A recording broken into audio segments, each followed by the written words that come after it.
Hello students. तो आज हम लोग नया चैप्टर शुरू करेंगे करंट इलेक्ट्रिसिटी। अभी तक हम लोगों ने इलेक्ट्रोस्टैटिक्स पढ़ा है। इलेक्ट्रोस्टैटिक्स में आपने चार्जेस को स्टडी किया था, when charges are at rest. यहाँ पर हम लोग करंट को स्टडी करेंगे, मींस चार्ज इन मोशन को हम लोग स्टडी करेंगे। ये चैप्टर आप लोगों ने 10th क्लास में भी पहले पढ़ रखा है। यहाँ पर +2 में हम इसका डिटेल्ड वर्जन पढ़ेंगे। We will start with definition of current. Current क्या है? Rate of flow of charge. It is defined as rate of flow of charge through any cross section of the any cross section of the material, cross section of the material। ठीक है, यहाँ पर मैंने word material use किया है। Generally books में conductor use किया हो सकता है, वो भी ठीक है, because most of the time जो मटेरियल है वो कंडक्टर ही होता है। बट थ्योरेटिकली वो कंडक्टर भी हो सकता है, वो इलेक्ट्रोलाइट्स भी हो सकते हैं, वो सेमीकंडक्टर भी हो सकता है, कुछ भी केस हो सकता है। तो rate of flow of charge through any cross section, that is called current. इसका मतलब क्या है? मान लीजिए मेरे पास ये एक कंडक्टिंग वायर है। मैं यहाँ पर एक कंडक्टिंग वायर लेता हूँ। इस कंडक्टिंग वायर को से हमने लेबल कर लिया AB। इस कंडक्टर में से कुछ करंट फ्लो कर रहा है। करंट यहाँ से एक तरफ से एंटर कर रहा है, सपोज दूसरी तरफ से बाहर आ रहा है। इसे समझने के लिए मैंने यहाँ पर क्या लिया, I just take a cross section. ठीक है, this is cross sectional area of this conductor या दिस वायर। अब करंट फ्लो करने का मतलब है कि यहाँ से कुछ चार्ज, इस क्रॉस सेक्शन में से कुछ चार्ज मूव कर रहा है। यहाँ पर मैं +Q लिख रहा हूँ। पॉजिटिव चार्ज एक तरफ से एंटर कर रहा है और दूसरी तरफ से बाहर आ रहा है। कितना चार्ज 1 सेकंड में, 1 सेकंड में इस क्रॉस सेक्शन को क्रॉस करता है, दैट इज कॉल्ड करंट। कितना चार्ज इस क्रॉस सेक्शन को 1 सेकंड में क्रॉस करता है, that is called current. Current को हम लोग अगर यूनिफॉर्म हो, कांस्टेंट करंट हो, rate of flow of charge constant हो, तो हम करंट को मेजर कर सकते हैं चार्ज जो क्रॉस किया upon time taken to cross that charge. तो करंट को हम लिख सकते हैं Q/T। ये सिंपलेस्ट डेफिनेशन है। ये तब एप्लीकेबल है जब rate of flow of charge constant रहता है। चार्ज ऐसा नहीं है कभी तेज़ी से जा रहा है कभी धीरे जा रहा है, कांस्टेंट अमाउंट में सेम टाइम में सेम चार्ज फ्लो कर रहा है, तब हम ये डेफिनेशन अप्लाई कर सकते हैं। अगर चार्ज टाइम के साथ कभी कम कभी ज़्यादा फ्लो कर रहा है, यानी कि rate of flow of charge की टर्म्स में हम लोग यहाँ पर करंट को डिफाइन करते हैं। तो करंट की जो जनरल डेफिनेशन है वो ये बनेगी कि I current is equal to rate of flow of charge. अब चार्ज यहाँ पर मैंने रिप्रेजेंट किया है पॉजिटिव। अगर मैं एग्जांपल लूँ, मेटल्स की बात करूँ, मेटल्स में हमें पता है कि बहुत सारे फ्री इलेक्ट्रॉन्स अवेलेबल होते हैं। तो मेटल्स में बेसिकली कौन मूव करता है? मेटल में बेसिकली इलेक्ट्रॉन्स मूव करते हैं। मैं वही डायग्राम दोबारा से ड्रॉ कर रहा हूँ। इस डायग्राम में जो पॉइंट कन्वे करना चाहता हूँ कि अगर करंट राइट को फ्लो कर रहा है तो यहाँ पर जो इलेक्ट्रॉन्स है बेसिकली वो मूव कर रहे होंगे। इलेक्ट्रॉन्स इस क्रॉस सेक्शन में से निकल रहे होंगे। ठीक है, इन इलेक्ट्रॉन्स की वजह से कुछ चार्ज फ्लो कर रहा है। कितना चार्ज फ्लो किया per unit time, that will represent current. Is it okay? That will represent current. अब क्वेश्चन ये अराइज होता है कि करंट फ्लो ही क्यों कर रहा है? बेसिकली यहाँ पर मटेरियल के अंदर इलेक्ट्रिक फील्ड सेटअप हुआ है। There is electric field within this material। ठीक है, this is entirely different situation from electrostatics। electrostatics में हम ये कहते थे मेटल के अंदर कोई इलेक्ट्रिक फील्ड नहीं है। यहाँ पर मैं कह रहा हूँ there is electric field in the metal in this conductor। Okay, इस कंडक्टर में से इलेक्ट्रिक फील्ड पास कर रहा है और इस इलेक्ट्रिक फील्ड की वजह से ये इलेक्ट्रॉन्स कुछ फोर्स एक्सपीरियंस कर रहे हैं। फोर्स का फार्मूला आपको पता है Q/E। और यहाँ पर क्योंकि इलेक्ट्रॉन की बात हो रही है, इलेक्ट्रॉन के ऊपर चार्ज होगा -E। माइनस का मतलब क्या होगा कि इलेक्ट्रिक फील्ड और फोर्स की डायरेक्शन अपोजिट होगी। जिसका मतलब ये होगा कि हमने जिस डायरेक्शन में इलेक्ट्रिक फील्ड अप्लाई किया है उससे अपोजिट डायरेक्शन में यहाँ पर इलेक्ट्रॉन्स फ्लो करना शुरू करेंगे। ठीक है, तो इलेक्ट्रिक फील्ड हमारा लेफ्ट से राइट था, तो जो इलेक्ट्रॉन्स हैं वो राइट से लेफ्ट की तरफ फ्लो करेंगे। Is that okay? अब अगर मैं एग्जांपल लूँ अदर मटेरियल्स की, जैसे सेमीकंडक्टर्स की बात करते हैं, आप लोगों ने शायद केमिस्ट्री में सेमीकंडक्टर्स पढ़ा होगा। सेमीकंडक्टर्स में हमारे पास दो तरह के चार्ज कैरियर्स होते हैं, एक इलेक्ट्रॉन्स एंड एक होल्स। तो दोनों के कॉम्बिनेशन की वजह से चार्ज या करंट फ्लो करता है। आप सिचुएशन को ऐसे समझ सकते हो, this is very important for your numericals, कि सपोज मेरे पास ये एक मटेरियल है, लेट अस सपोज कि ये मेरे पास सेमीकंडक्टर है। ठीक है, सेमीकंडक्टर में होल्स एंड इलेक्ट्रॉन्स ये दोनों फ्लो करते हैं। होल्स को हम प्लस ई चार्ज के इक्विवेलेंट मान सकते हैं, इलेक्ट्रॉन्स को माइनस ई चार्ज के इक्विवेलेंट मान सकते हैं। ठीक है, let us take this is some cross section. Okay, अब हमने यहाँ पर कुछ इलेक्ट्रिक फील्ड अप्लाई किया हुआ है। इलेक्ट्रिक फील्ड कैसे अप्लाई किया है इसको अभी बाद में डिस्कस करते हैं। ठीक है, under the influence of this electric field यहाँ पर चार्जेस फ्लो करना शुरू करते हैं। I can say that electrons will move in this direction, in the direction opposite to applied electric field. On the other hand, जो holes हैं वो इस तरफ मूव करेंगे in the direction of applied electric field. तो अब question ये arise होता है कि इस केस में नेट चार्ज कितना फ्लो किया। स्टूडेंट्स के मन में ये जवाब आ सकता है कि जितना पॉजिटिव फ्लो किया उतना नेगेटिव फ्लो किया, तो इसका मतलब net flow of charge zero हो जाएगा। नहीं बच्चों, ऐसा बिल्कुल भी नहीं है। इस केस में net flow of charge zero नहीं होने वाला। कारण क्या है, लॉजिक हम लोग यहाँ पर समझेंगे।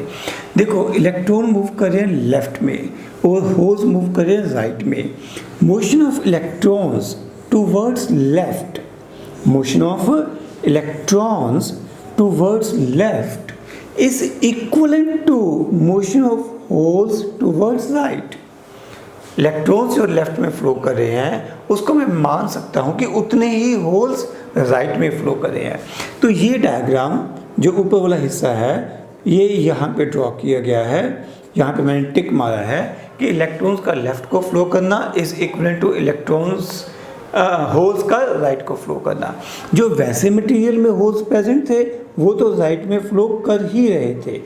इसका मतलब कुल मिला के दोनों के फ्लो की वजह से हम कहेंगे कि करंट फ्लो कर रहा है और ये एडअप हो रहा है। मीन्स टोटल करंट की अगर मैं वैल्यू लिखूं तो ये आएगा current because of electrons plus current because of holes. ये बात समझ रहे हो? इसको और क्लियर करते हैं। अगर ऐसा होता कि इलेक्ट्रॉन्स भी राइट साइड में जा रहे होते और होल्स भी राइट साइड में जा रहे होते, दोनों की डायरेक्शन सेम होती, उस केस में इफेक्टिव करंट की वैल्यू कम हो जाती। अगर दोनों की गिनती भी बराबर है तो इफेक्टिव करंट की वैल्यू ज़ीरो हो जाती। बट ये तब होता है जब दोनों की डायरेक्शन सेम होती, तब net flow of charge through any cross section is going to be zero. But यहाँ पर क्योंकि डायरेक्शन अपोजिट है तो ये कैंसिल आउट नहीं होंगे बल्कि ये एडअप हो जाएंगे। ठीक है, तो net current will be because of electrons as well as because of holes. बात सिर्फ सेमीकंडक्टर्स की नहीं है, आपके पास और सिचुएशंस भी आ सकती हैं। आपके पास गैसेस का केस आ सकता है।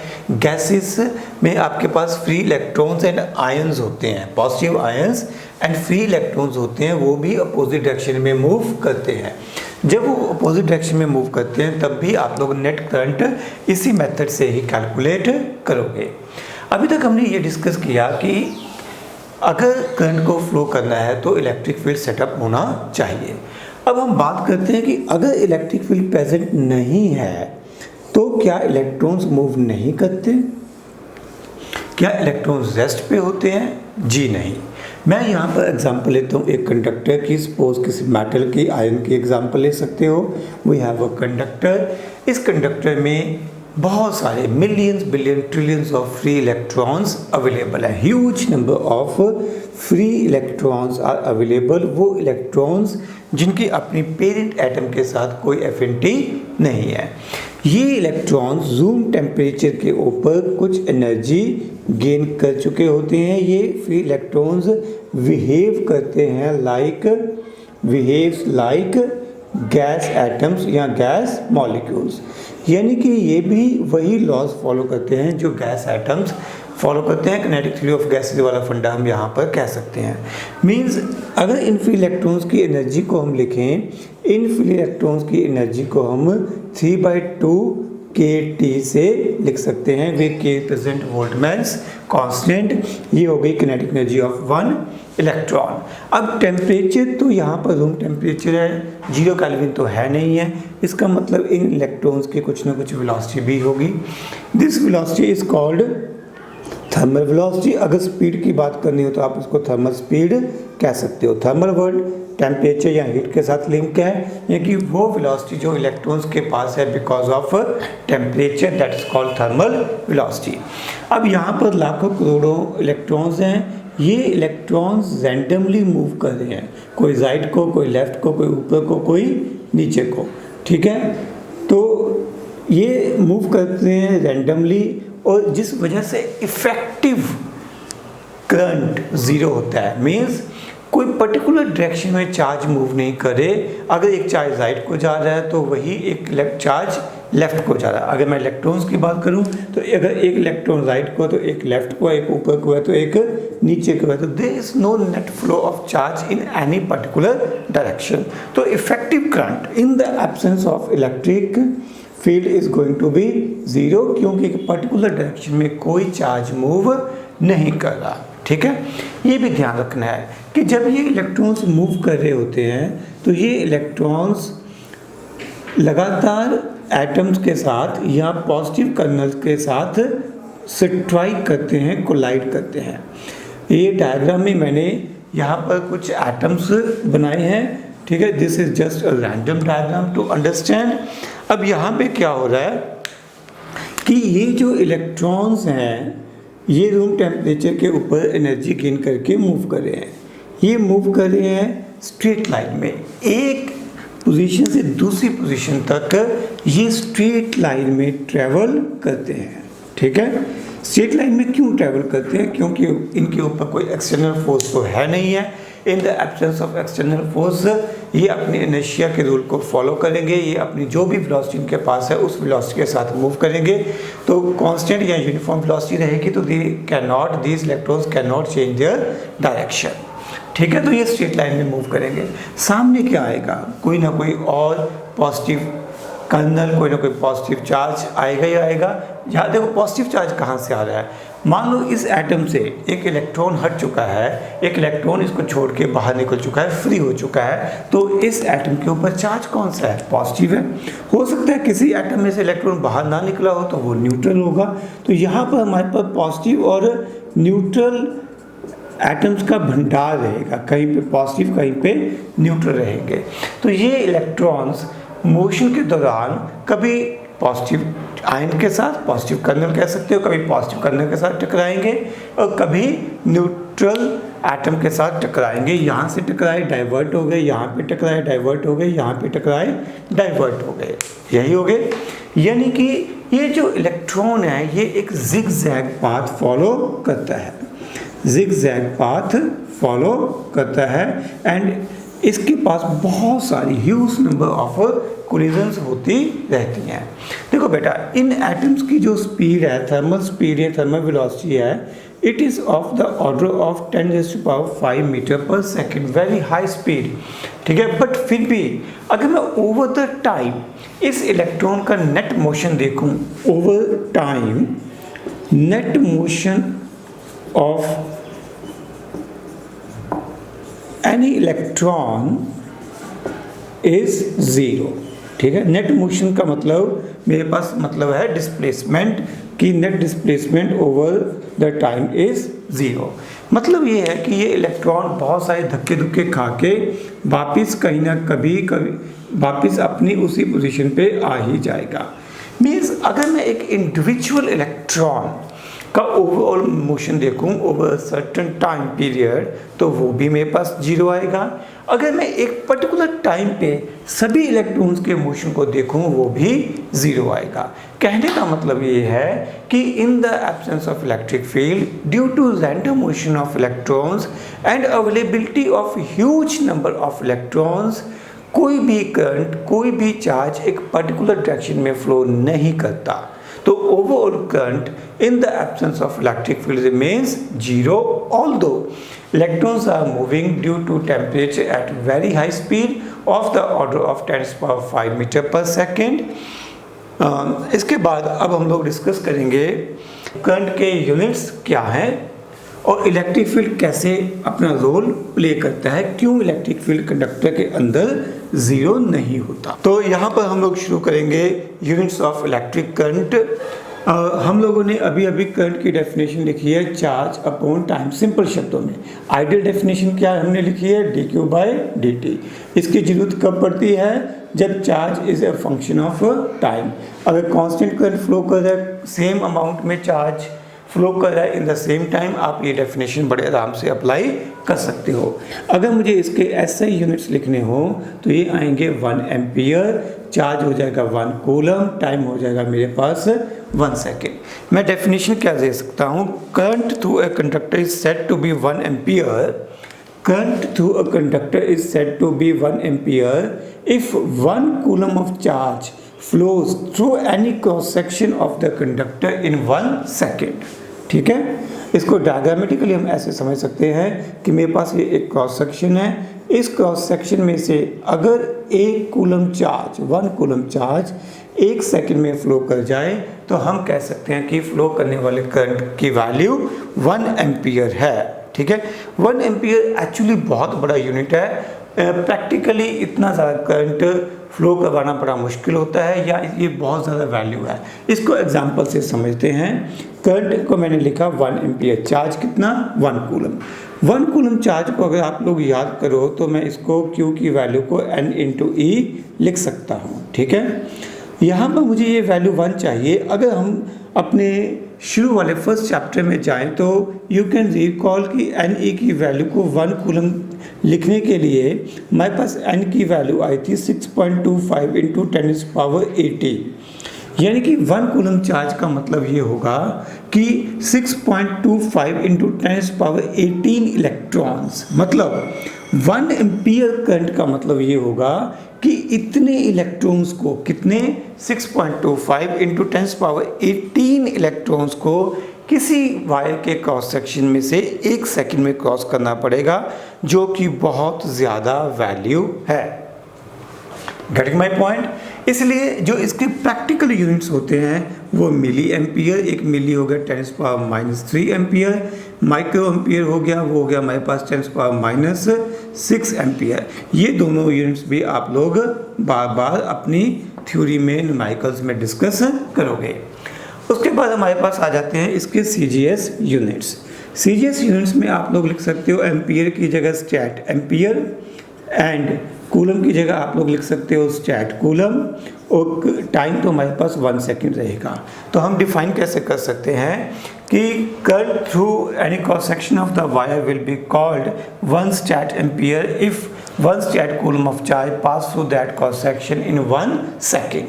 अब आपको याद है कि 1 स्टैट कूलम और कूलम आपस में कैसे रिलेटेड थे।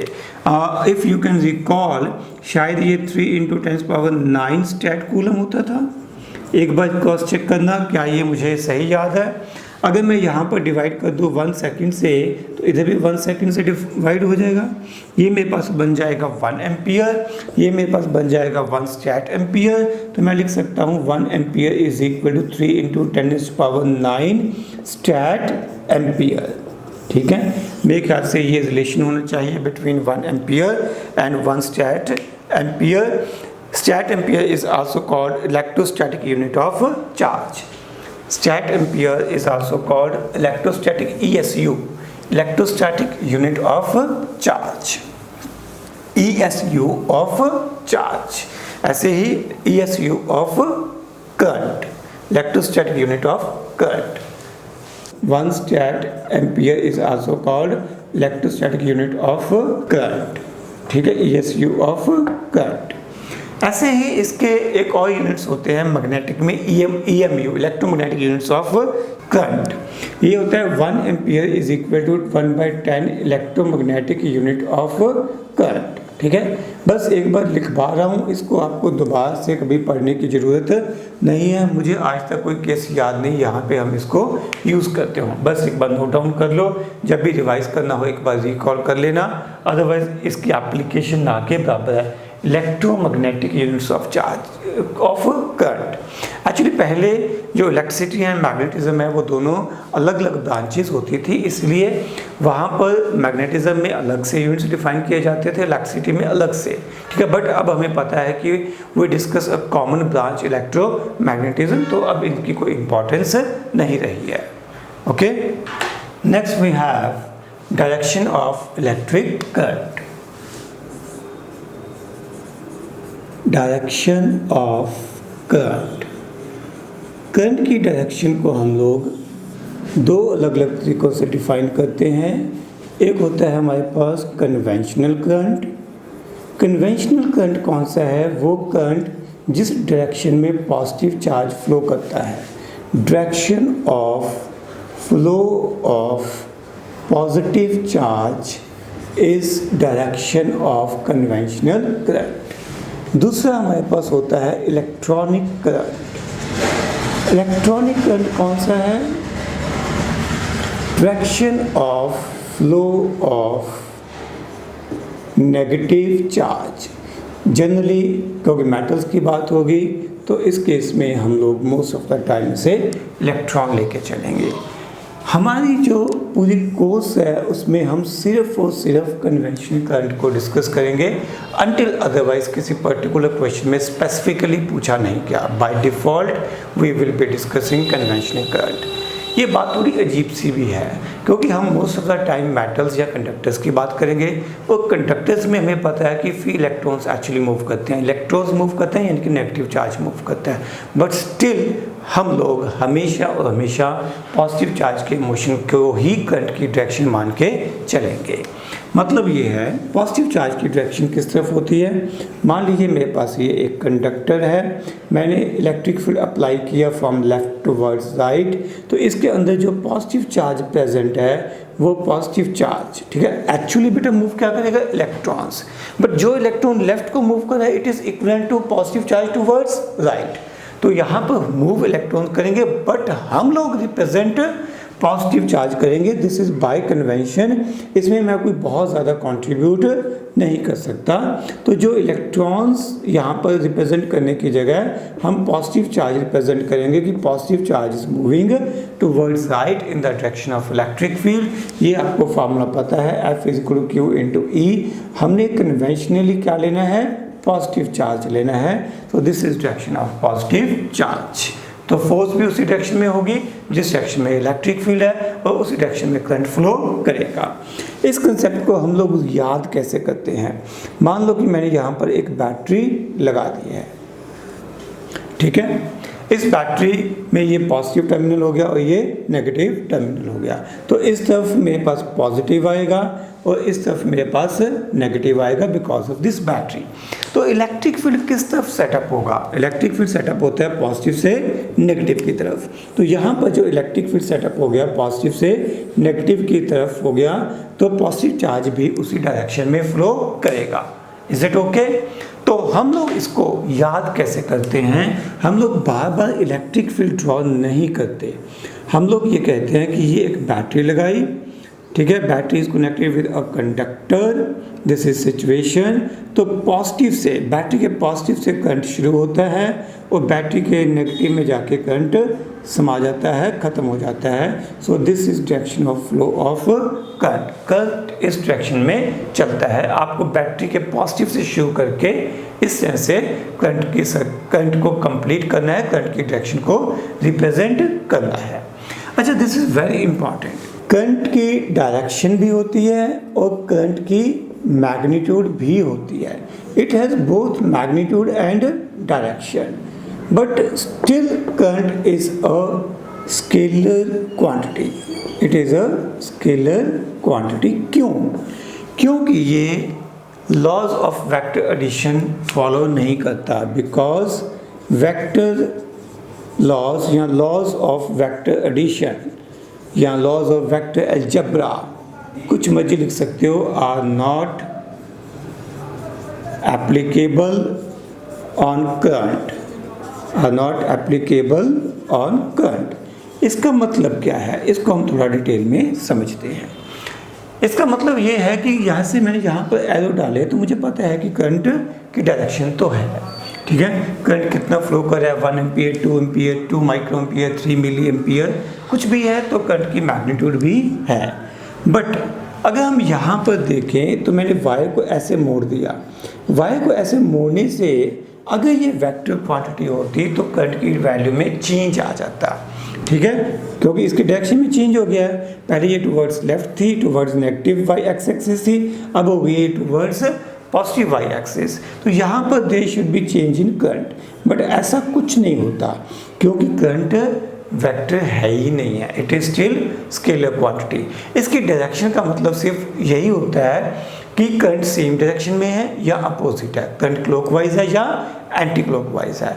इसमें हम ये नहीं कहते कि current is acting value of current is 1 ampere making angle 30 degree with the north, ये कोई मतलब नहीं रखता।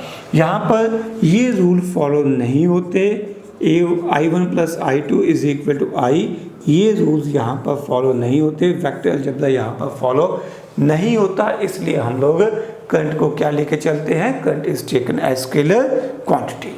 अब हम डिस्कस करते हैं कि क्यों किसी कंडक्टर के अंदर इस सिचुएशन में इलेक्ट्रिक फील्ड वैनिश नहीं करता, इलेक्ट्रिक फील्ड खत्म नहीं होता। Y electric field is present in conductor, although electrostatics में हमने ये बात बार बार कही थी, बहुत सारे न्यूमेरिकल्स इसी बेस पे किए थे कि electric field inside a conductor is 0। इस केस में और पिछले जो हमने इलेक्ट्रोस्टैटिक्स पढ़ा उसमें क्या फ़र्क है, यहाँ पर हम लोग एक बैटरी कनेक्ट कर रहे हैं, वहाँ पर हमने कोई बैटरी अटैच नहीं की थी, there was no battery in last chapter, ठीक है। तो यहाँ पर क्या होता है कि हमने ये एक बैटरी अप्लाई की, इस बैटरी को मैं भंडार मान के चलता हूँ, ये पॉजिटिव और नेगेटिव चार्ज का भंडार है, इससे जितना मर्जी पॉजिटिव चार्ज ले लो, जितना मर्जी नेगेटिव चार्ज ले लो, इसमें चार्ज ख़त्म नहीं होता जब तक कि इसमें केमिकल प्रेजेंट है, ठीक है। मान लो कि हमारे क्लॉक की जो बैटरी है वो 1 साल चलती है, तो 1 साल तक मैं मान के चलता हूँ इसमें चार्ज की कोई कमी नहीं है। इसके पास जो पोटेंशियल डिफरेंस V है उसकी वैल्यू भी कांस्टेंट रहती है, बिल्कुल ख़त्म होने के टाइम पे, बैटरी के ख़त्म होने के टाइम पे पोटेंशियल कम होता है, अदरवाइज पोटेंशियल रिमेन्स कांस्टेंट, जितना मर्जी चार्ज इससे विड्रॉ कर सकते हैं, क्योंकि जितना चार्ज हम विड्रॉ करते हैं केमिकल रिएक्शन के थ्रू उतना ही चार्ज फिर से प्रोड्यूस हो जाता है। अब होता क्या है कि हम लोग यहाँ पर पॉजिटिव और नेगेटिव चार्ज रिप्रेजेंट कर सकते हैं बिकॉज ऑफ दिस बैटरी। अब इस कंडक्टर के अंदर बहुत सारे इलेक्ट्रॉन्स प्रेजेंट है, ये इलेक्ट्रॉन्स इस पॉजिटिव चार्ज की तरफ अट्रैक्ट होना शुरू करते हैं, ये इस तरफ आना शुरू करते हैं, इलेक्ट्रॉन्स इस तरफ मूव करेंगे। जब इलेक्ट्रॉन्स इस तरफ मूव करेंगे तो यहाँ पर ये पॉजिटिव चार्ज को कम करने की कोशिश करेंगे, ठीक है। पॉजिटिव चार्ज को कम करने की कोशिश का मतलब है कि ये नेगेटिव और पॉजिटिव चार्ज आपस में न्यूट्रलाइज करेंगे। बट हमें पता है कि यहाँ पर बैटरी लगी हुई है, जैसे यहाँ पर पॉजिटिव चार्ज कम होता है इधर से पॉजिटिव चार्ज और चला जाएगा ताकि वो कांस्टेंट पोटेंशियल डिफरेंस को मेंटेन कर सके, ठीक है। मींस यहाँ पर कभी भी पॉजिटिव या नेगेटिव चार्ज, ये नेगेटिव चार्ज यहाँ पर अकोमुलेट नहीं हो पाएगा। इसको थोड़ा डिटेल में देखते हैं। मैं क्या लेता हूँ, मैं यहाँ पर लेता हूँ पुरानी डिस्कशन में हमने क्या किया था, हमने कहा था कि मेरे पास 2 प्लेट्स हैं, एक पॉजिटिव और एक नेगेटिव प्लेट। इस पॉजिटिव नेगेटिव प्लेट ने एक इलेक्ट्रिक फील्ड सेटअप किया, ठीक है। और इस इलेक्ट्रिक फील्ड के इन्फ्लुएंस के अंदर ये जो मेटालिक शीट है यह कंडक्टिंग शीट है, इस शीट के अंदर जो अवेलेबल फ्री इलेक्ट्रॉन्स हैं उन्होंने मूव करना शुरू कर दिया। इलेक्ट्रॉन्स इस तरफ अकमुलेट हो गए, जिसका मतलब पॉजिटिव चार्ज इधर इकट्ठा हो गया, और यहाँ पर एक और इलेक्ट्रिक फील्ड सेटअप हो गया, इंड्यूस्ड इलेक्ट्रिक फील्ड सेटअप हो गया, और इस इंड्यूस्ड इलेक्ट्रिक फील्ड ने अप्लाइड इलेक्ट्रिक फील्ड को बैलेंस कर दिया। यही होता था। तो हम कहते थे इस कंडक्टर के अंदर नेट इलेक्ट्रिक फील्ड की वैल्यू 0 हो जाएगी, जितना अप्लाइड इलेक्ट्रिक फील्ड है उतना ही equal and opposite induced electric field हो जाता है। बट ये तो तभी पॉसिबल था ना जब यहाँ पर ये नेगेटिव चार्ज अकमुलेट होता, दूसरी तरफ पॉजिटिव चार्ज अकमुलेट होता। बट जब हम ये बैटरी लगा देते हैं तो ये पॉसिबल नहीं हो पाता। बैटरी लगाने की वजह से जैसे ही इलेक्ट्रॉन इधर कम्युलेट होना शुरू होते हैं वैसे ही इधर से पॉजिटिव चार्ज उनको न्यूट्रलाइज करना शुरू कर देता है। मीन्स ये चार्ज यहाँ पर कम्युलेट ही नहीं हो पाता। सिमिलरली ये चार्ज पॉजिटिव चार्ज भी इधर कम्युलेट नहीं हो पाता, जिसका मतलब कि यहाँ पर इंड्यूस्ड इलेक्ट्रिक फील्ड सेटअप ही नहीं हो पाता in case of conductor connected with a battery, जिसका मतलब यहाँ पर एक इलेक्ट्रिक फील्ड सेटअप ही रहेगा, और उस इलेक्ट्रिक फील्ड की डायरेक्शन किस तरफ रहेगी, जैसे हमने बैटरी लगाई है from positive terminal towards negative terminal, and इस इलेक्ट्रिक फील्ड के इन्फ्लुएंस के अंदर चार्जेस मूव करते रहेंगे, हमेशा मूव करते रहेंगे जब तक कि बैटरी ड्राई आउट नहीं हो जाती, बैटरी ख़त्म नहीं हो जाती, बैटरी के अंदर केमिकल रिएक्शन पूरा कंप्लीट नहीं हो जाता। अब इसके साथ हमारे पास एक छोटा सा कंसेप्चुअल क्वेश्चन होता है कि ह्यूमंस के लिए क्या ज़्यादा डेंजरस है, करंट या पोटेंशियल डिफरेंस। हालांकि करंट और पोटेंशियल डिफरेंस आपस में रिलेटेड हैं, बट स्टिल इन दोनों में से ज़्यादा खतरनाक क्या है? आंसर है करंट। एक्चुअली जो हमारी ब्रेन की वर्किंग है वो इलेक्ट्रोमैग्नेटिक है। हमारा ब्रेन कुछ पल्सेस बहुत ही स्मॉल क्वांटिटी में करंट के कुछ पल्सेस भेजता रहता है हमारी बॉडी के बाकी पार्ट्स को कंट्रोल करने के लिए, ठीक है, पूरे सिस्टम को कंट्रोल करने के लिए ब्रेन कुछ पल्सेस भेजता रहता है, करंट की पल्सेस। अब अगर हमारी बॉडी में करंट पास करता है तो वो करंट उस सिग्नल्स को डिस्टर्ब कर सकता है, जिससे हमारी बॉडी के ऊपर बहुत ज़्यादा एडवर्स इफेक्ट पड़ सकते हैं। जैसे कॉमन सी एग्जांपल है, कई बार ये कहा जाता है कि भाई उस बंदे को करंट लगा, उसका हाथ तार के साथ वायर के साथ चिपक गया, बट एक्चुअली कभी ऐसा होता ही नहीं, ठीक है। हाथ कभी भी चिपकता नहीं है, ठीक है, वहाँ पे कोई गूंद नहीं लगी होती, वहाँ पे कोई एडहेसिव नहीं लग जाता कि आपके हाथ और वायर के बीच में एक स्ट्रॉन्ग बॉन्ड बन गया, ऐसा कुछ नहीं होता। होता क्या है कि जब वायर आप एक लाइव वायर को, ऐसी वायर को टच करते हो जिससे आपके हाथ में, आपकी बॉडी में करंट पास करना शुरू कर देता है, तो उससे आपका नर्वस सिस्टम काम करना बंद कर देता है। आपका ब्रेन इतना ज़्यादा करंट, आपकी बॉडी इतना ज़्यादा करंट सहन नहीं कर पाती। जनरली क्या होना चाहिए था कि जैसे ही आपको खतरा महसूस हो, आपके ब्रेन को एक ऑर्डर देना चाहिए था, भाई वहाँ पे खतरा है, अपना हाथ पीछे खींच लो, जान का खतरा है, हाथ पीछे खींच लो। बट यहाँ पर करंट जब बॉडी में पास कर रहा है तो ब्रेन वो सिग्नल कम सेंड ही नहीं कर पाता, भेज ही नहीं पा रहा, ठीक है, क्योंकि ब्रेन का सिग्नल भी इलेक्ट्रिकल था, उधर से हमारे पास इलेक्ट्रिकल पल्सेस आ रही हैं, इलेक्ट्रिकल करंट आ रहा है। जो करंट हमारे पास आ रहा है, बाहर से जो आ रहा है बहुत स्ट्रॉन्ग है एज़ कम्पेयर टू जो ब्रेन भेज रहा है, इसलिए हमारी बॉडी काम नहीं कर पाती। हमारा ब्रेन अपने हाथ को ये ऑर्डर ही नहीं दे पाता, भाई हाथ पीछे खींच ले, तो हमारा हाथ वहीं पर रह जाता है and we experience a shock, electrical shock हमें महसूस होता है। Next topic is types of current, जिसमें सबसे पहला हमारे पास आता है स्टेडी डायरेक्ट करंट। जो करंट हमें सेल्स, बैटरी से मिलता है that is called steady direct current. Steady का मतलब है कांस्टेंट, डायरेक्ट का मतलब है यहाँ पर कि डायरेक्शन कांस्टेंट रहती है।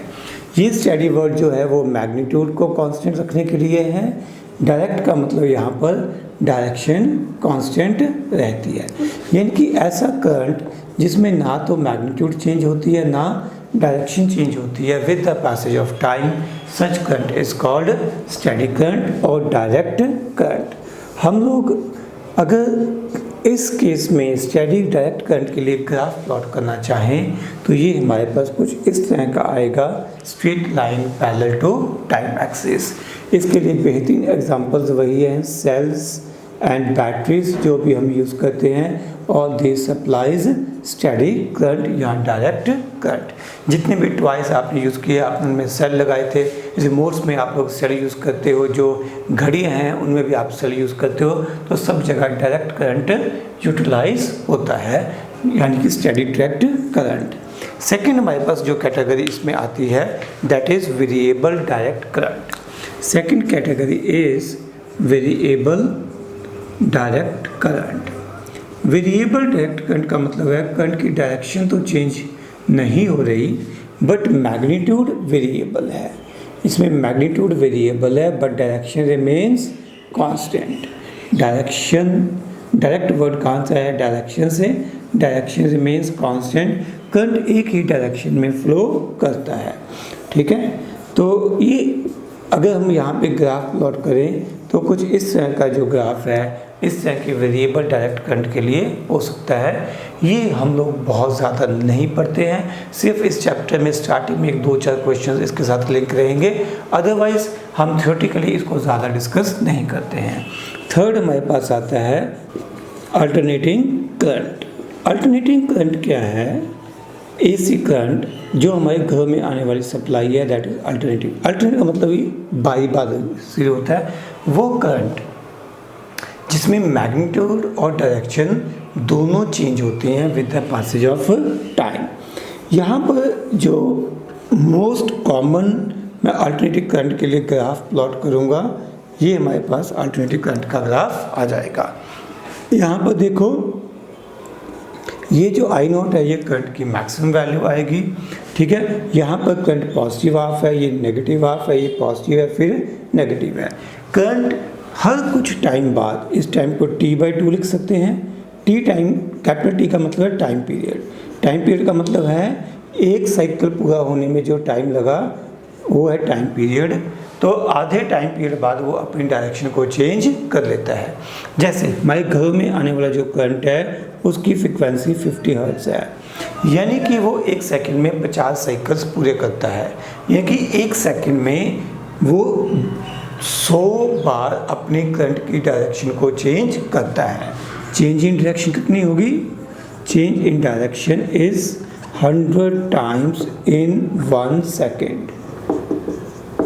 लॉजिक समझो बेटा, यहाँ पर एक साइकिल कंप्लीट हो गया। ठीक है, एक साइकिल कंप्लीट होने के बाद अगला साइकिल शुरू हुआ, बट एक साइकिल के अंदर करंट ने अपनी डायरेक्शन 2 बार चेंज की, 1, 2, तो 2 बार डायरेक्शन चेंज होती है इन 1 साइकिल।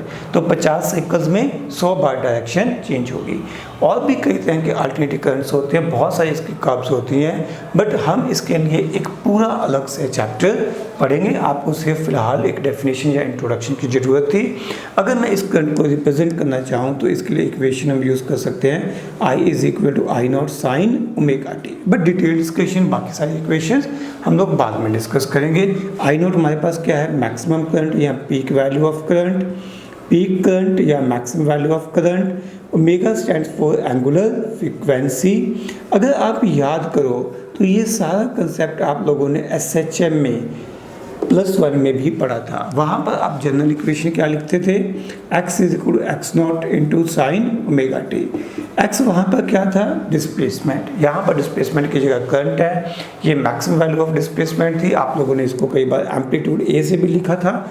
यहाँ पर मैं पीक वैल्यू ऑफ करंट या एम्पलीट्यूड ऑफ करंट भी कह सकता हूँ। ओमेगा भी वहाँ पर एंगुलर फ्रिक्वेंसी थी, यहाँ पर भी एंगुलर फ्रिक्वेंसी ही है। Okay, next we have current carriers in different materials. अलग अलग मटेरियल्स में कौन सा चार्ज कौन करंट को कैरी करता है। हम शुरुआत करते हैं सॉलिड्स। सॉलिड्स को हम लोग फर्दर 3 हिस्सों में क्लासीफाई कर सकते हैं, conductors, semiconductors, conductors, semiconductors and insulators. हालांकि हम लोग थोड़ी थोड़ी डिस्कशन कर चुके हैं बट फॉर्मूले एक बार लिखेंगे। कंडक्टर्स में करंट कौन कैरी करता है? Free electrons. This is very important कि इलेक्ट्रॉन्स नहीं लिखना, आपको फ्री इलेक्ट्रॉन्स लिखना है। क्योंकि अगर मैं एग्जांपल लेता हूँ कि मान लो मेरे पास मेटल है, कॉपर है, कॉपर के एक एटम में बहुत सारे इलेक्ट्रॉन्स अवेलेबल हैं। सारे इलेक्ट्रॉन्स करंट को कैरी नहीं करते। आउटरमोस्ट शेल में से जो इलेक्ट्रॉन पेरेंट एटम को छोड़ के वॉइड्स में खाली जगह में चले गए हैं, सिर्फ वही इलेक्ट्रॉन्स करंट को कैरी करते हैं। उन इलेक्ट्रॉन्स को हम लोग फ्री इलेक्ट्रॉन्स कहते हैं। ठीक है। अब कंडक्टर्स में बेस्ट कंडक्टर्स हमारे पास मेटल्स होती हैं, ये आपको पता है। सेमीकंडक्टर्स में हमारे पास जो जो करंट कैरी करते हैं वो हैं free electrons and holes. Holes basically seat of positive charge कहा जाता है। होल्स कैसे बनते हैं, ये कैसे करंट कैरी करते हैं, थोड़ा बहुत आप लोगों ने केमिस्ट्री में पढ़ा होगा, बट ज़्यादा डिटेल में इसकी डिस्कशन हम लोग +2 में अपना 10th यूनिट है जिसका नाम ही सेमीकंडक्टर्स है, 9th या 10th यूनिट है, उसमें हम लोग डिस्कस करेंगे। लास्ट चैप्टर्स में से है, वहाँ पर डिस्कस करेंगे। Next we have insulators. Insulators में तो कोई खास चार्ज कैरियर होता ही नहीं है। ठीक है। अगर कुछ होता भी है, कोई थोड़े बहुत इलेक्ट्रॉन्स होते भी हैं, तो वो कंसिडरेबल नहीं होते। उनकी वजह से इतना करंट फ्लो नहीं करता कि हम उसको मेज़र कर पाए। तो हम मान के चलते हैं कि इंसुलेटर्स में कोई चार्ज कैरियर नहीं होता। उसके बाद हमारे पास सेकंड केस आता है लिक्विड्स। लिक्विड्स में बेसिकली हम कहते हैं कि ये इलेक्ट्रोलाइट्स की बात हो रही है। ठीक है। जैसे आपने H2SO4 का कोई सॉल्यूशन ले लिया। जब H2SO4 डाइल्यूट H2SO4 लेते हो तो आपको पता है वो hydrogen ion and sulphate ions में ब्रेकअप कर जाता है। सिल्वर नाइट्रेट आप ले सकते हो, तो सिल्वर नाइट्रेट भी सिल्वर प्लस नाइट्रेट आयंस में ब्रेकअप कर जाता है। तो अब जब करंट पास किया जाता है तो ये दोनों आयंस मूव करते हैं। यहाँ पर इलेक्ट्रॉन्स थे, यहाँ पर इलेक्ट्रॉन होल्स थे, यहाँ पर क्या है, positive and negative ions. Positive and negative ions move करते हैं बेटा। ठीक है। इलेक्ट्रॉन्स या होल्स मूव नहीं करते, यहाँ पर आयंस मूव करते हैं। थर्ड केस है हमारे पास गैसेस। अगर गैसेस की बात करें तो गैसेस वैसे तो इंसुलेटर होती हैं, but low pressure and high potential पे अगर हम यहाँ पे कोशिश करें तो गैसेस भी कंडक्ट करना शुरू कर देती हैं। ये आपने थोड़ा सा केमिस्ट्री में पढ़ा हुआ है। तो गैसेस में क्या होता है कि इलेक्ट्रॉन आउटरमोस्ट ऑर्बिट से इलेक्ट्रॉन बाहर आते हैं, पीछे क्या बचता है, एक पॉजिटिव आयन, यानी कि यहाँ पर आयन प्लस इलेक्ट्रॉन बचते हैं। और जब हम लोग इलेक्ट्रिक फील्ड अप्लाई करते हैं, जब पोटेंशियल डिफरेंस अप्लाई करते हैं, तो ये दोनों मूव करेंगे, आयन भी मूव करेगा और इलेक्ट्रॉन भी मूव करेगा। जो आयन है यानी कि पॉजिटिव चार्ज है वो तो मूव करेगा in the direction of electric field, जो इलेक्ट्रॉन है वो मूव करेगा in the direction opposite to electric field. कहने का मतलब है गैसेस में जो करंट कैरियर्स है वो है आयंस प्लस इलेक्ट्रॉन्स, लिक्विड्स में है positive and negative ions, solids के 3 पार्ट्स हैं, इंसुलेटर में कोई करंट कैरियर नहीं है, सेमीकंडक्टर में इलेक्ट्रॉन्स एंड होल्स हैं, जबकि कंडक्टर्स में फ्री इलेक्ट्रॉन्स हैं जो करंट को कैरी करते हैं। Next term we are going to define is current density. It is noted by symbol J and it is defined as current flowing per unit area when area is held perpendicular to direction of flow of charge. Area is held to the direction of flow of charge. Current per unit area. बेटा इसका मतलब क्या है, ये देखो, मान लो मेरे पास ये एक कंडक्टर है, इस कंडक्टर में से कुछ करंट फ्लो कर रहा है, ये मैंने लिया इसका एक क्रॉस सेक्शनल एरिया। सपोज इस एरिया की वैल्यू हमारे पास है A। करंट इस कंडक्टर में से फ्लो कर रहा है, इस कंडक्टर में से कितना करंट फ्लो कर रहा है, सपोज I करंट फ्लो कर रहा है। इफ़ यू लुक केयरफुली कि जो चार्जेस फ्लो कर रहे हैं और जो एरिया हेल्ड है ये आपस में 90 डिग्री पर है, तो इस केस में करंट डेंसिटी यानी कि J को डिफाइन किया जा सकता है current per unit area. Clear. अब अगर हमारे पास सिचुएशन थोड़ी डिफरेंट होती, अगर मैं एरिया इस तरह से लेता, suppose this is area and current is flowing in this direction like this. अब आप लोग ध्यान से देखोगे तो एरिया और करंट के बीच में जो एंगल है वो 90 डिग्री नहीं है, ठीक है। This is conductor. तब हमें क्या करना पड़ेगा, तब हमें एरिया का एक कंपोनेंट लेना पड़ेगा, वो कंपोनेंट जो कि करंट के परपेंडिकुलर हो, यानी कि we need to take this component. अगर एंगल थीटा की टर्म्स में लिखूं तो मैं यहाँ पर फिर लिख सकता हूँ करंट अपॉन एरिया। एरिया का कंपोनेंट कौन सा होगा, ए cos theta.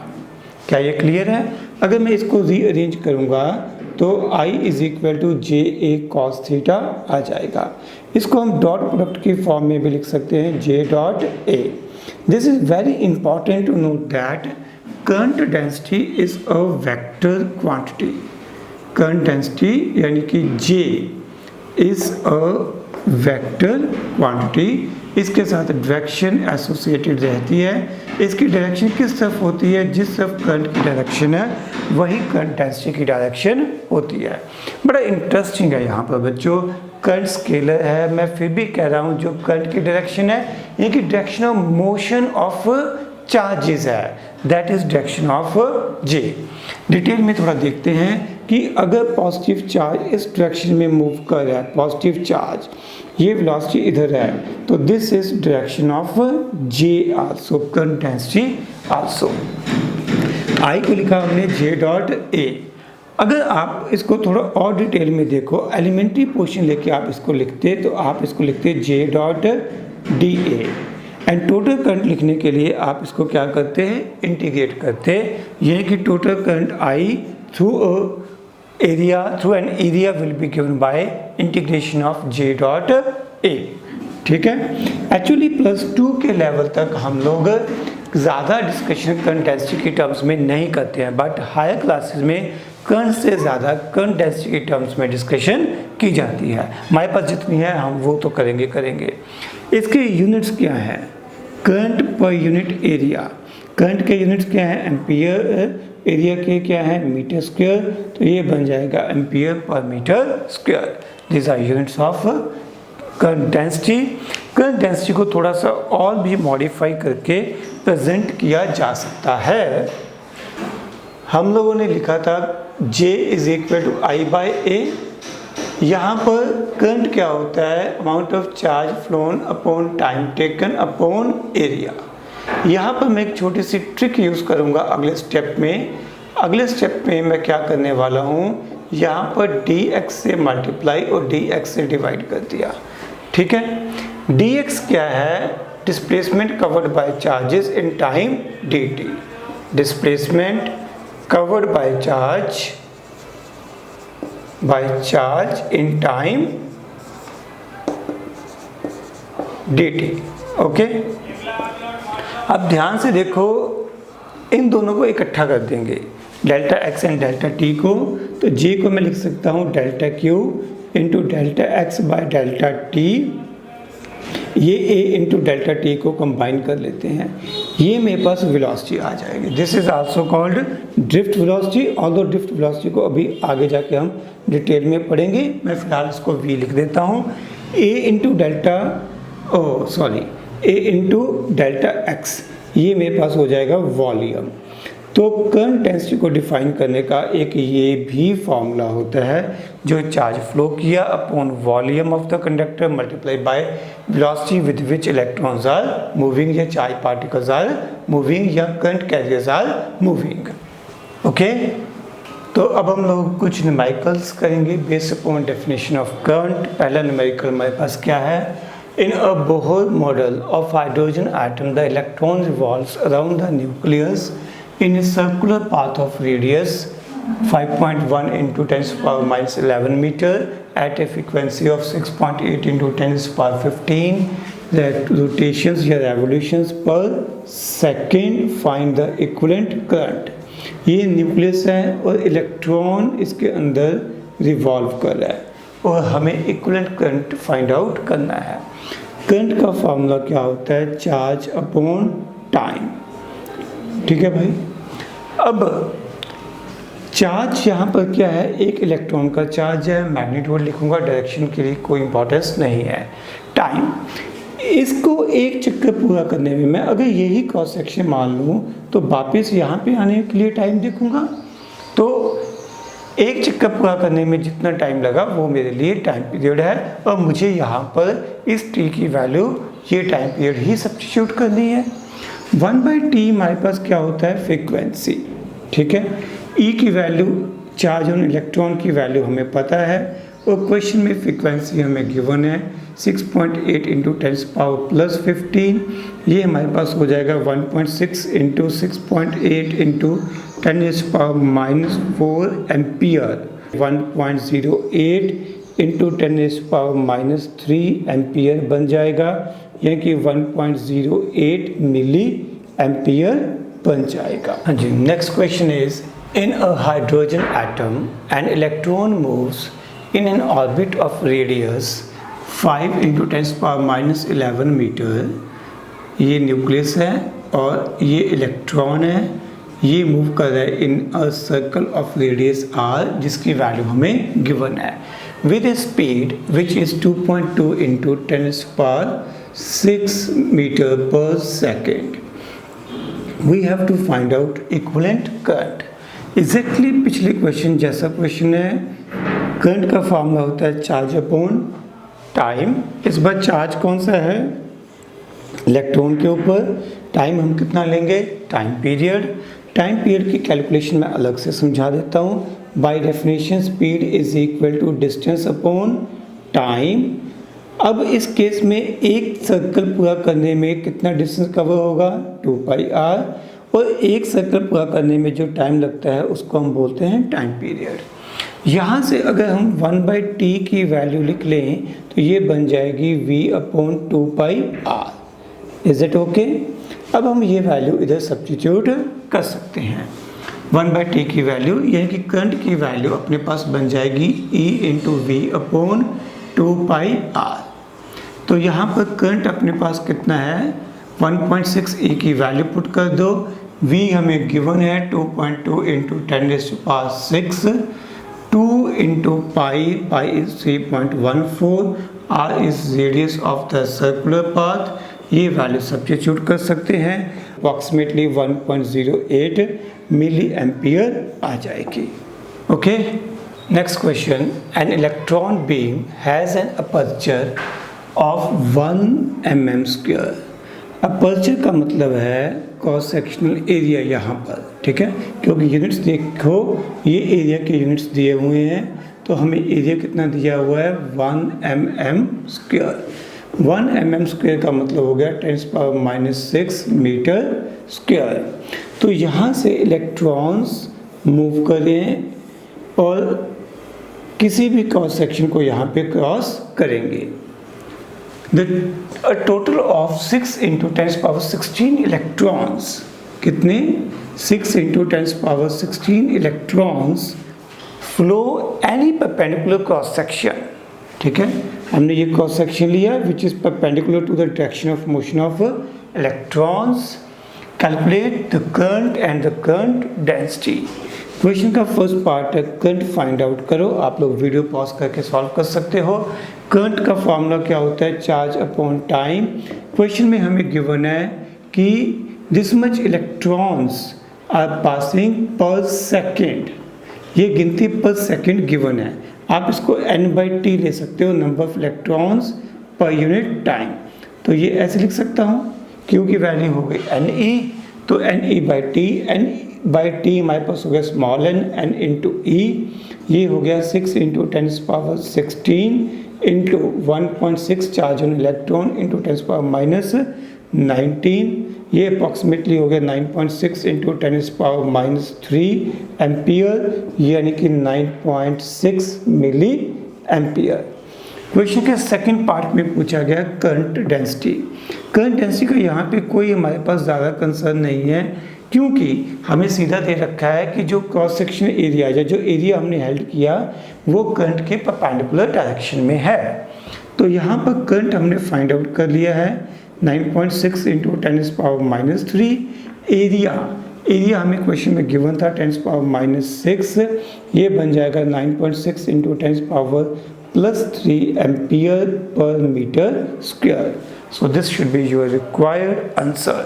Next question is, what constant current would transport same charge through a conductor in the same time as is transported by a variable current in first 4 seconds? इस current ने पहले 4 second में जितना charge भेजा उतना ही charge उतने ही time में किसी कांस्टेंट करंट ने भेजना है, and we are going to calculate value of that constant current. तो पहले हम ये देखेंगे कि जो वेरिएबल करंट है उसने पहले 4 सेकंड में कितना चार्ज भेजा. तो जब वेरिएबल करंट हो तो हम आई की वैल्यू लिखते हैं dq/dt. तो यहाँ पर फिर आप लोग क्रॉस मल्टीप्लाई कर दोगे, आपके पास dq की वैल्यू बन जाएगी 2t + 3 इंटू dt, और टोटल चार्ज कैलकुलेट करने के लिए आप लोग इंटीग्रेट कर दोगे. लिमिट्स 0 से 4 सेकंड, पहले 4 सेकंड की बात हुई है, शुरू में चार्ज 0, बाद में q, या आप यहाँ से q1 से q2 भी लिख सकते हो, कुछ भी लिख दो. फाइनल चार्ज जो हमें फ्लो किया है हम कैलकुलेट कर सकते हैं. You can go for q1 to q2. तो आपके पास जब आप सॉल्व करोगे तो यही आ जाएगा. This is the amount of charge जो कि पहले 4 सेकंड में फ्लो करेगी. अब यहाँ पर आप इंटीग्रेट करोगे तो ये t² + 3t हो जाएगा. Limits are taken from 0 to 4. अगला स्टेप क्या होगा? Upper limit minus lower limit, यानी कि आप लोग लिख सकते हो 16 + 12 - 0 0. तो जो चार्ज फ्लो किया वो हो गया 28 coulomb by this variable current. अब मैं मानता हूँ कि कांस्टेंट करंट है जिसकी वैल्यू मुझे फाइंड आउट करनी है. ये कांस्टेंट करंट कुछ चार्ज भेजता है कुछ टाइम में. हमें कितना चार्ज भेजना है? 28 कूलम चार्ज भेजना है. सेम चार्ज भेजना है कितने टाइम में? सेम टाइम में. टाइम कितना लिया हमने? 4 सेकंड. तो 4 सेकंड में 28 कूलम भेजना है. तो इस कांस्टेंट करंट की वैल्यू हमारे पास कितनी आ जाएगी बेटा? This comes out 7 ampere. Okay, so this is your required answer. हाँ जी, next question. If 10⁻19 electrons are moving due east, if this is east direction, तो क्वेश्चन में गिवन है 10⁻19 electrons are moving due east and 10⁻19 protons due west. तो west इससे opposite हो गया. तो 10⁻19 protons are moving in the opposite direction through certain cross section. Then calculate the total current flowing. Electrons हैं, electrons का मतलब हो गया नेगेटिव चार्ज, प्रोटॉन का मतलब हो गया पॉजिटिव चार्ज. जो ईस्ट की डायरेक्शन में इलेक्ट्रॉन्स फ्लो कर रहे हैं, नेगेटिव चार्ज फ्लो कर रहा है, it is equivalent to positive charge flowing towards west. मैं इसको इसके इक्वलेंट मान सकता हूँ, बट इलेक्ट्रॉन की जगह मैं यहाँ पे क्या लूँगा? पॉजिटिव चार्ज लूँगा. ये हम लोग बात थ्योरी में भी डिस्कस कर चुके हैं. ठीक है, तो this is equivalent to positive charge.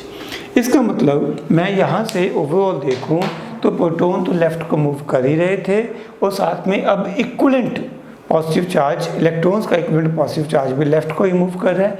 इसका मतलब कुल मिला के जो टोटल करंट है that can be calculated by current due to electrons and current due to protons.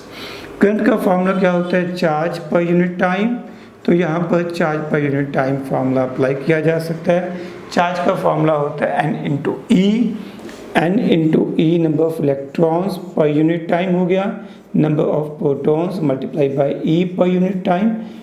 ये दोनों वैल्यूज हमें क्वेश्चन में सेम गिवन है. 10⁻19 दोनों सेम है, तो ये डबल हो जाएगा. 2 into 10⁻19 into charge on proton, ये हम यहाँ पर मल्टीप्लाई कर सकते हैं, ये कैंसिल आउट हो जाएगा. On calculation we will get 3.2 ampere. So this is your required answer. Next question. The Earth's surface has a negative charge, surface charge density of 10⁻⁹ coulomb per meter square. We have earth के surface के ऊपर negative charge density है। इस negative surface charge density की value sigma हमें given है 10⁻⁹ coulomb per metre square. The potential difference of 400 kilovolt between the top of the atmosphere and surface, ये हमारे पास टॉप ऑफ एटमॉस्फेयर है। एटमॉस्फेयर और अर्थ के बीच में कुछ पोटेंशियल डिफरेंस है 400 किलो वोल्ट, एंड इसकी वजह से करंट फ्लो करना शुरू करता है of the order of 1800 ampere over the entire globe.